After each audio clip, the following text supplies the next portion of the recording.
Welcome back to my channel Alaina and Anaiza's vlog. Hello everyone, আসসালামু আলাইকুম। সবাই কেমন আছেন? আশা করছি সবাই ভালো আছেন। দেশে এবং বিদেশে, কাছের এবং দূরের, যেখান থেকে আমার ভিডিওটি দেখছেন সবাইকে জানাচ্ছি আন্তরিক অভিনন্দন এবং ধন্যবাদ। আর যেসব আপু ভাইয়ারা আমাকে কমেন্টস করেন তাদের প্রত্যেককে আমি মন থেকে ধন্যবাদ জানাচ্ছি, কারণ আপনাদের সুন্দর সুন্দর কমেন্টসগুলো আমাকে সামনে এগিয়ে নিয়ে যেতে আরও বেশি সাহস যোগায়। আপনাদের অনুপ্রেরণা, আপনাদের সাপোর্ট আমাকে আরও অনেক দূর এগিয়ে নিয়ে যাবে ইনশাল্লাহ, সেই কামনাই করি। আর যাদের কমেন্টসের রিপ্লাই করতে পারি না, কিন্তু আমি প্রত্যেকের কমেন্টসগুলো দেখি এবং চেষ্টা করি একটা রিয়্যাক্ট করার জন্য এবং প্রত্যেকের পেজে গিয়ে তাদের ভিডিওগুলো দেখে কমেন্ট করে আসার জন্য। তো রিপ্লাই করতে পারি না অনেক সময় ব্যস্ততার কারণে, সেটা নিয়ে কিছু মনে করবেন না আশা করি। আজকে আমি এদিকে সবজিগুলোকে ধুয়ে নিচ্ছিলাম, আর আমার পছন্দের একটা তিতা করলা আমি বের করেছি। আর বরাবরের মতো এটা আমি নিজে কাটতে পছন্দ করি, আমি আমার হেল্পিং হ্যান্ডকে দেই না, কারণ সে অনেক বড় বড় করে কাটে, যেটা আমার মোটেও পছন্দ না। তিতা করলা যত বেশি মিহি কুচি করা যায় ততই মজা, ততই টেস্ট। কে কে আমার সাথে একমত জানাবেন। কিন্তু এই তিতা করলা পরে আমি কাটতে পারিনি, কেন কাটতে পারিনি সেটা একটু পরে জানতে পারবেন। তো এদিকে আমি আজকে একটা বড় দুর্ঘটনা ঘটিয়ে ফেলেছি, সেটি হচ্ছে ছুরি শুটকি আমি মানে ধুতে গিয়ে ওখানে মাথার মধ্যে যে কাটা থাকে সেখানে দুইটা আঙ্গুল একেবারে ঢুকে গিয়ে মানে কাটার সাথে লেগে অনেক ব্লিডিং হয়, কেটে যায়। তো এত বেশি ব্যথা আর রক্ত বের হচ্ছিল, আমি টিস্যু ধরে কাজ করছিলাম। দেখুন না মেয়েদের জীবনটা কেমন। একটা সময় একটু ছিঁড়ে গেলেই অনেক চিৎকার চেঁচামেচি করতাম, হয়তো বা মা খাইয়ে দিত, মানে অনেক বেশি আবদার মায়া দেখাতাম। কিন্তু এখন এমন একটা সময় চলে এসেছে, এই হাত কাটা নিয়ে সবগুলো কাজ করে যাচ্ছি, একে একে রান্না বান্না আরও বেশ কিছু কাজ আমি আজকে করেছি। সম্পূর্ণ ভিডিও দেখে কিন্তু আপনারা বুঝবেন। তো এখন হাত কাটা নিয়েও কাজ করতে পারি, এটাই হচ্ছে মেয়েদের জীবন। তো এটা এখন আমার কাছে কোনো ব্যাপারই না, কারণ আমি হাজার অসুস্থতা নিয়েও আলহামদুলিল্লাহ কাজ করি না, না করে বসি না। কারণ আমার কাছে মনে হয় অসুস্থ হলে আরও কাজ করলে মনে হয় অসুস্থতা অনুভব করা যায়। তো আমার সাথে কে কে একমত জানাবেন। সর্বশেষ আমি আমার 2 মেয়ে হওয়ার সময় একটু হয়তোবা বিছানায় একটু রেস্টে ছিলাম। এর বাইরে আমি কখনো অসুস্থতা আমি কখনো দেখাইনি, মানে দেখাতেও চাই না কাউকে। তো এই যে হাত কাটা নিয়ে একে একে সবগুলো কাজ আমি করে যাচ্ছিলাম। তো আমি এই যে বাম হাত দিয়েই আদাগুলোকে ধুয়ে নিচ্ছিলাম, যেহেতু আদার অনেক ময়লা, অনেক বালি, দেখেন আপনারা পানি দেখলেই বুঝতে পারবেন। ডান হাত দিয়ে আমি কোনো কাজই তখন করতে পারছিলাম না, টিস্যু চেপে রক্তগুলোকে মানে বন্ধ করার চেষ্টা করছিলাম আর কি। তো এদিকে বাম হাত দিয়ে যতটুকু সম্ভব কাজগুলো করছিলাম, আর চেষ্টা করছিলাম কাজগুলো শেষ করার, কারণ আজকে আদা রসুন কেটে গিয়েছে আমার হেল্পিং হ্যান্ড, এগুলো ব্লেন্ড করতে হবে। তার উপরে আরও আমার শ্বশুর শাশুড়ি রোজা রেখেছে, তো কালকের মতো চনা সিদ্ধ করতে হবে এবং চিতই পিঠার জন্য চাল ভেজাতে দিয়েছে, তো সেটাও ব্লেন্ড করতে হবে। তো আমরা যতই বলি না কেন যে আমরা মানে যতই নিজেকে যত্ন নিব বা নিজের ভালোর জন্য কিছু করব বা নিজেকে একটু সময় দিব, কিন্তু দিন শেষে কি আসলে তাও হয়ে ওঠে? হয় না। এটা জাস্ট মুখে যতটা বলা সহজ, কিন্তু করে দেখানো ততটাই কঠিন। মেয়েদের জীবনটাই এমন, তারা সবাইকে ভালো রাখতে রাখতে সবার জন্য করতে গিয়ে নিজের ভালোটাই নিজে ভুলে যায়, নিজের যত্ন নেওয়াটাই নিজে ভুলে যায়।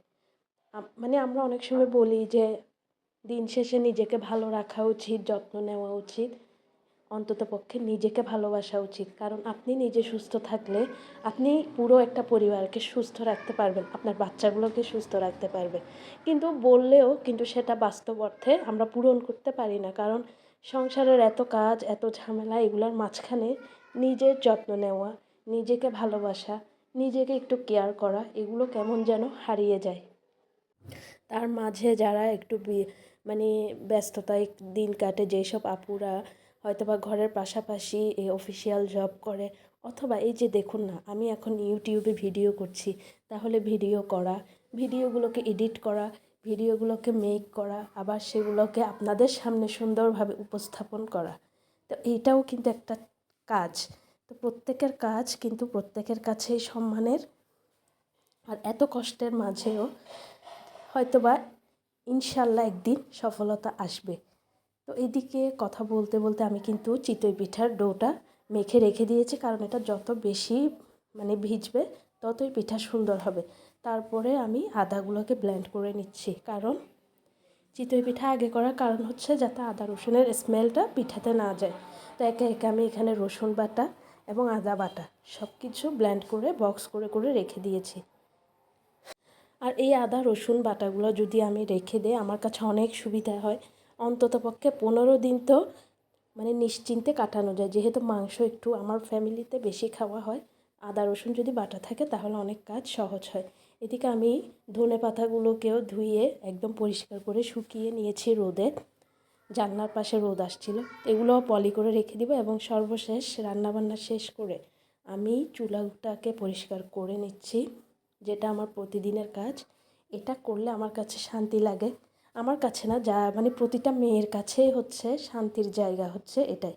কারণ মেয়েরা বেশিরভাগ সময় কিন্তু এই রান্নাঘরেই কাটিয়ে দেয়। তো রান্নাঘরটা যদি সুন্দর হয়, পরিষ্কার হয়, কাজ করতে অনেক ভালো লাগে। এরপরে দেখুন আজকে পুরো ঘরের বেড বালিশ তারপরে সোফার কভার সবগুলো শুকানো হয়েছিল। সে বেড বালিশগুলোকে একেবারে ধুয়ে মুছে মানে আমার হেল্পিং হ্যান্ড দিয়ে ছাদে শুকানো হয়েছে আর কি। তো সে সকালে এসে সবগুলো শুকাতে দিয়েছিল ছাদে, এরপরে বিকেলবেলা নামিয়েও দিয়েছে। এগুলো আমি আমার ইফতারের করার পরে মানে সবার জন্য ইফতার রেডি, সবাই বলতে মানে আমার শ্বশুর শাশুড়ি যে আয়ামে বীজে রোজা রাখছে ওগুলো আর কি। তো এখানে আমি চনা বুট ভেজে নিয়েছি, তারপর চিতই পিঠা বানিয়ে নিব কালকের মতোই। তাই এটা আর দেখালাম না আর কি। কালকে আমার অনেক আপুরা এটার প্রশংসা করেছে যে চিতই পিঠাগুলো খুবই সুন্দর হয়েছে। তা আপুদেরকে কিন্তু অনেক ধন্যবাদ। একে একে আমি এই কাজগুলো শেষ করে তারপরে যাব বাচ্চাদেরকে একটু নাস্তা করাবো। এরপরে হচ্ছে আমার রুমটাকে গুছিয়ে নিব, কারণ বেডগুলোকে গুছাতে হবে। এদিকে আমার চিতই পিঠা সবগুলো কিন্তু রান্না হয়ে গিয়েছে। এরপরে আমি কিন্তু চলে এসেছি আমার বেডরুমটাকে গুছানোর জন্য। এই যে দেখেন বিকেলবেলা আমার হেল্পিং হ্যান্ড এসে সবগুলো বেড বালিশ নামিয়ে দিয়ে গেছে। এবার কাজ হচ্ছে নামানোটা তো বড় কথা না, এবার এগুলো গুছানোটা হচ্ছে সবচাইতে বড় কথা। তো এদিকে কিন্তু কাপড় নামানো হয়েছে সকালে, আগে এগুলো ভাঁজ করব, তারপরে বেড বালিশগুলো বিছাবো। তো এগুলো ভাঁজ করে নেই, তারপরে দেখাচ্ছি পরবর্তী কাজগুলো। দেখার জন্য সম্পূর্ণ ভিডিওটি দেখতে থাকুন।